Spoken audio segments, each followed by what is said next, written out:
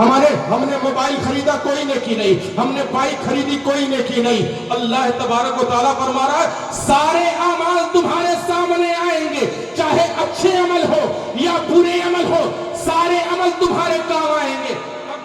کے میدان میں پتا چلے گا یہ مکان بنانا تو بیکار چلا گیا, یہ گاڑی خریدنا تو بیکار چلا گیا, یہ موبائل خریدنا تو بیکار چلا گیا. لیکن قسم خدا کی اگر کہیں لکھوانا چاہتے ہو تو مجھ سے لکھوا لو. اگر آپ نے 10 روپیہ کسی مسجد میں دیا ہے, جب وہ عمل کی صورت میں آپ کے سامنے آئے گا تو وہ عمل کہیں اور نہیں ہوگا, وہ عمل نیکیوں کے زمرے میں ہوگا, وہ عمل نیکیوں کے پڑھنے میں ہوگا. وہ 10 کا نوٹ جو آپ نے دنیا میں دیا ہے 100 نیکیوں میں تبدیل ہو کر آپ کے سامنے کھڑا ہوگا. وہ 10 روپیہ آپ کا رب کی بارگاہ میں کہہ رہا ہوگا اے پروردگار عالم, اس نے مجھے تیرے گھر کے لیے دیا تھا, پروردگار عالم اس کو معاف فرما دے, اس کو جنت کے حوالے کر دے, اس کی غلطیوں کو معاف فرما دے. پتہ کیا چلا 15 لاکھ کی اسکارپیو ہمارے کام نہیں آئے گی, لیکن اگر 10 روپیہ مسجد میں لگا دیا ہے کام آئے گا. اور اس سے بھی آگے بڑھو, وہی 10 روپیہ اگر ہم نے مدرسے میں لگا دیا ہے تو وہی 10 روپیہ ہمارے کام آئے گا. مسلمانوں یہ بھی نیکی کا کام ہے. یہ مدرسہ حشر کے میدان میں شاید آپ کو معلوم نہیں ہے, یہ جتنے مدرسے ہیں, جتنے اسلامی مدرسے ہیں اور جتنی مسجدیں ہیں, سب زمین سے اٹھائی جائیں گی اور جنت کا حصہ بنائی جائیں گی. سب جنت کا حصہ بنائی جائیں گی. یہ جتنی مسجدیں دنیا میں ہیں اور جتنے مدرسے دنیا میں ہیں, سب زمین سے اٹھائے جائیں گے اور جنت کا حصہ بنائے جائیں گے. اللہ اکبر کبیرہ.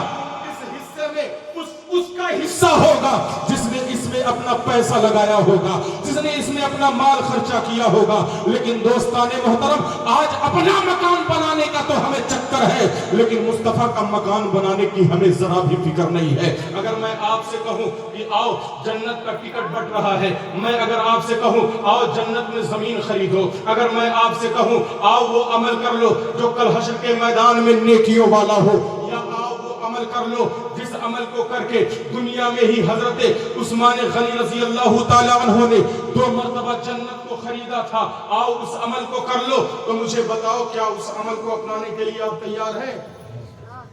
تو میں آپ سے اب زیادہ نہ گھماتے ہوئے میں آپ سے کہنا چاہتا ہوں کہ مسلمانوں یہ جلسہ ختم ہوگا انشاءاللہ 2-4 دن کے بعد یہاں سٹریٹ کا کام شروع ہو جائے گا.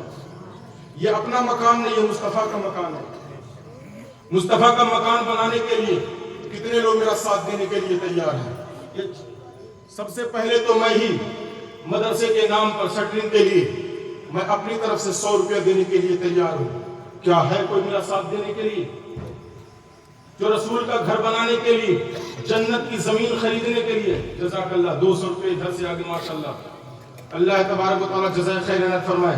کیا ہے کوئی وہ عمل کرنے کے لیے جو مصطفیٰ سے لے کر تمام نبیوں سے لے کر تمام صحابہ سے لے کر تمام ولیوں سے لے کر اور تمام قیامت تک نیک بندوں کا طریقہ رہا ہے اور رہے گا؟ مسلمانوں کیا اس عمل کو کرنے کے لیے آپ تیار ہیں؟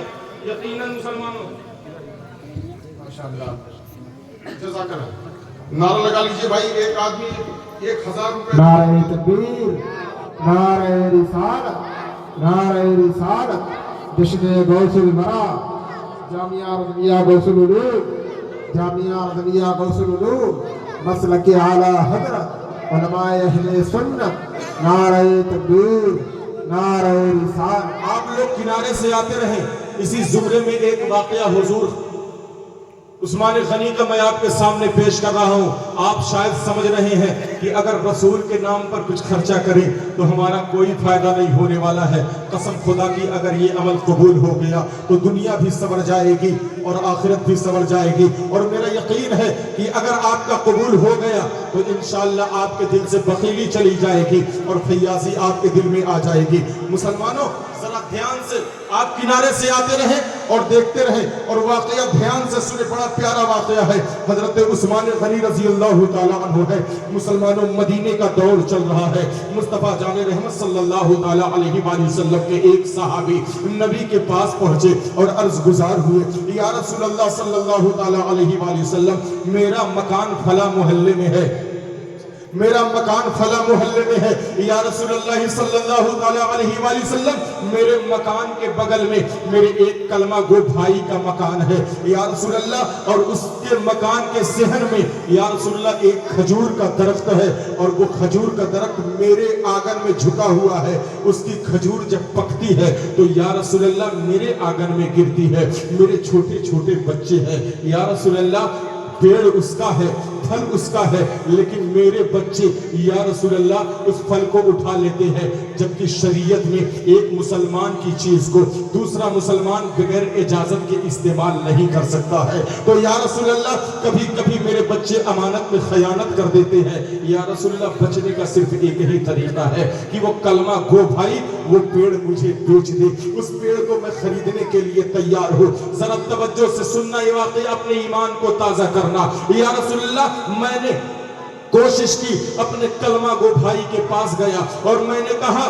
اے میرے بھائی اس پیڑ کو بیچ دے, کیونکہ مجھے روز آنا محنت کرنی پڑتی ہے. میرے بچے تیری کھجور کو اٹھا لیا کرتے ہیں, اور جب تو کھجور کا پیڑ مجھے بیچ دے گا تو پورا پیڑ میرا ہو جائے گا, میرے بچے آرام سے کھا سکتے ہیں. اے میرے بھائی پیڑ کو بیچ دے. تو یا رسول اللہ اس کلمہ گو بھائی نے پیڑ بیچنے سے منع کر دیا. اس لیے سفارش کے لیے میں آپ کے پاس آیا ہوں. یا رسول اللہ مجھ پر رحم کرے اور میرے ساتھ اس کے گھر پر چل چلے. یا رسول اللہ آپ جب اس سے کہیں گے نا تو آپ کے وجود مسعود کی بنا پر, آپ کے جملوں کی بنا پر, آپ کے اسٹیٹس و مقام کی بنا پر وہ کلمہ گو بھائی پیڑ مجھے بیچ دے گا. میرے رسول اٹھے ہیں, میرا نبی اٹھا ہے. مسلمانوں نبوت کی شان لے کر اس کلمہ پڑھنے والے کے مکان پر پہنچا. میرے نبی ہے, اس کو آواز دیتے ہیں, وہ کلمہ گو باہر نکلتا ہے. میرے نبی فرماتے ہیں کہ تمہارے پیڑ کی وجہ سے اس صحابی کو دقت ہو رہی ہے, تم اپنا پیڑ اسے بیچ دو. جو قیمت لگاؤ, جتنی قیمت لوگ لگاؤ گے, اگر اس کے پاس نہیں ہے تو ہم دینے کے لیے تیار ہے. اس کلمہ گو نے کہا, یا رسول اللہ میں پیڑ نہیں بیچوں گا, میں پیڑ نہیں بیچوں گا. میرے مصطفیٰ نے کہا میں کہہ رہا ہوں. اس نے کہا یا رسول اللہ کوئی بھی آ کر کہے میں پیڑ نہیں بیچوں گا, کوئی بھی آ کر کہے میں پیڑ نہیں بیچوں گا. میرے نبی نے کہا دنیا کی قیمت بھی لے لے, اور اگر تو اپنا یہ پیڑ, ایک پیڑ یہاں پر بیچ دے گا تو کل حشر میں تجھے جنت کا ایک باغ دلواؤں گا. تو ایک پیڑ دے دے, قیمت بھی لے لے اور جنت کا باغ بھی لے لے, جنت کا باغ بھی لے لے. کہا مجھے نہیں چاہیے, میں نہیں بیچوں گا. اصل میں کلمہ گو تو تھا لیکن پکا منافق تھا. کہا نہیں دوں گا, نہیں دوں گا.